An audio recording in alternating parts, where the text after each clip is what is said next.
Bonjour, un petit tutoriel concernant l'onglet console de l'outil de développement de Chrome, le DevTools. Alors, CTRL-G pour le lancer et il s'ouvre par défaut dans un volet qui se trouve à droite de votre page et par défaut aussi, c'est la console qui s'ouvre en premier. Alors la console, ça va essentiellement servir à débugger vos scripts, hein. Donc ici, j'en ai un sur ma page. Je vais faire une erreur exprès.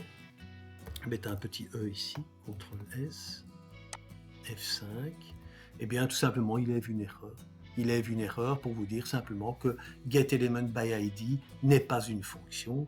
Si je la corrige, forcément tout va revenir, tout va rentrer dans l'ordre. CTRL S, F5. Voilà. Alors maintenant, on pourrait, je vais, oui, attention, hein, parce que le script s'exécute jusqu'au moment, je vais faire un truc un peu bizarre, enfin, totalement inutile, mais ça c'est pas grave. Plouk ici. Donc le script s'exécute jusqu'au moment où l'interpréteur lève l'erreur, hein. Je vais mettre un E ici, CTRL S. Je vais faire F5. Vous voyez que j'ai une erreur, mais mon script c'est bien exécuté normalement, hein.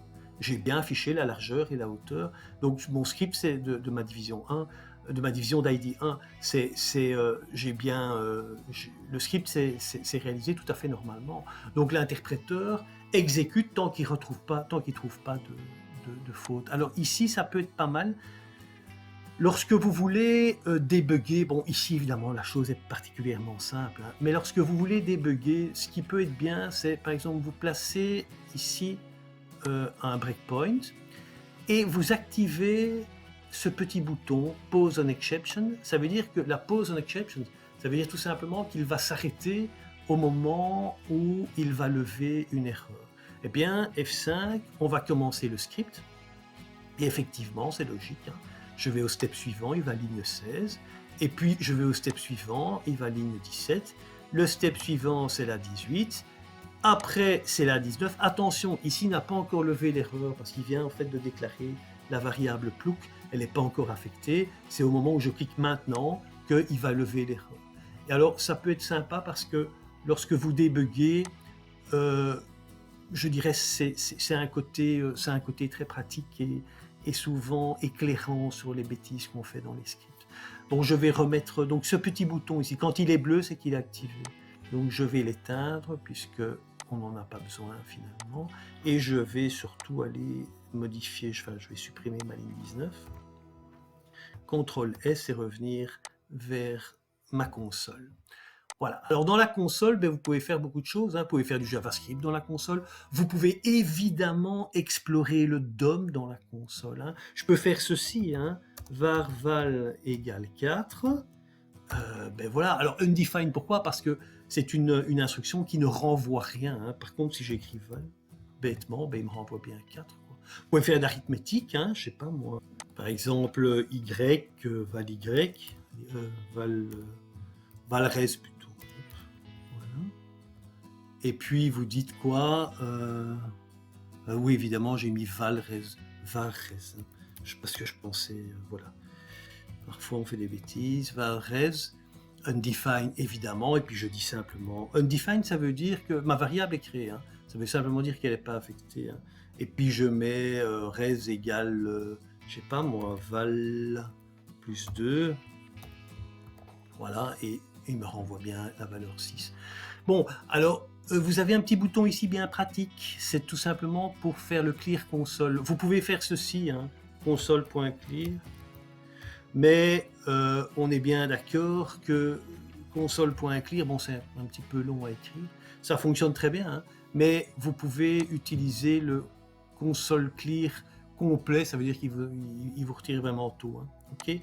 Alors maintenant on peut s'occuper du DOM, hein, et c'est là que vous avez une petite astuce qui est quand même fort pratique. Je peux faire par exemple un document .get elements by tag name.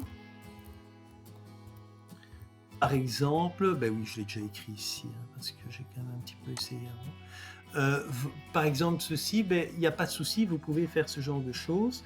Et ici, je récupère évidemment le premier élément de mon HTML collection qui contient toutes mes divisions, hein, toutes les divisions.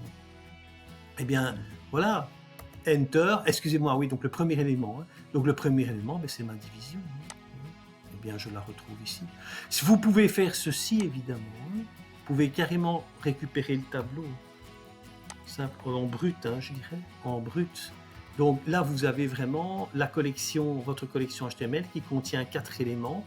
Alors dans ces cas-ci, vous pouvez les afficher, donc il vous indique bien les 4 éléments, et il vous indique bien tout simplement que ces éléments sont des éléments HTML.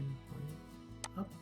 Si je développe ça, je vais aller tout en dessous. D'abord quelque chose d'intéressant. Vous voyez que inner HTML et inner text contiennent bien le texte que vous avez mis dans votre division. Même dans le outer, hein, je vais voir, j'espère qu'il y est. Ben voilà. Dans le outer HTML et le outer text, vous avez bien évidemment le texte que vous avez indiqué. Dans le outer HTML, il vous met en plus la balise. Hein. Mais vous voyez quoi ici en dessous? Vous voyez que vous êtes dans le cas d'un HTML div element. Alors forcément, si vous déployez le prototype d'HTML div element, on va aller tout en dessous, vous allez trouver le prototype d'un HTML element. Et puis, si vous développez le prototype de HTML element, vous allez évidemment trouver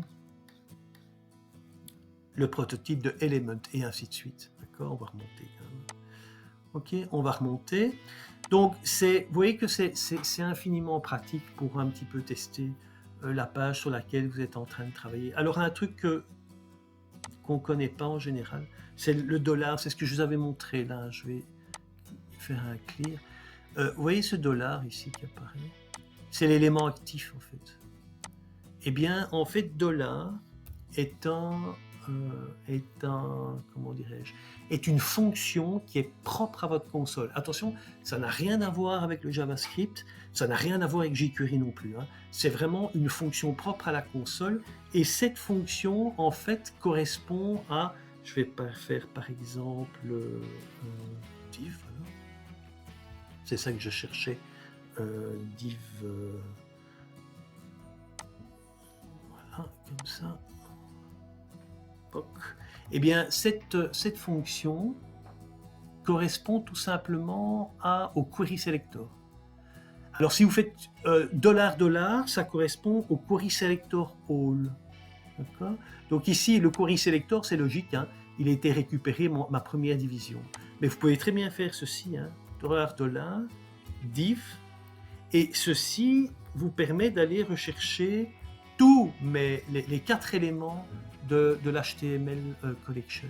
D'accord ? Et si vous faites ceci, je vais le récupérer, CTRL-C, CTRL-V, vous pouvez évidemment rajouter un indice qui correspond à la cellule que vous voulez récupérer.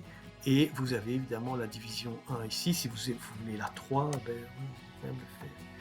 CTRL-C, CTRL-V, la 3. Voilà. Et vous l'avez. Hein. OK. Donc, ce $, et ces $, sont très très intéressants lorsque vous voulez un petit peu travailler sur votre page à partir de la console. Alors, je peux vous convaincre, hein, sur $, Enter, c'est bien une fonction. Hein. C'est bien une fonction qui attend un sélecteur ici, hein, on voit bien. Bien une fonction qui attend un sélecteur. OK ? Et le $, aussi, évidemment. Donc on y est, montrons-le. C'est bien ici un sélecteur que j'attends. Donc $, query selector, $, query selector all. Et voilà, un petit console.clear et votre console est toute propre. Très bien. C'est fini pour aujourd'hui. À très très très bientôt.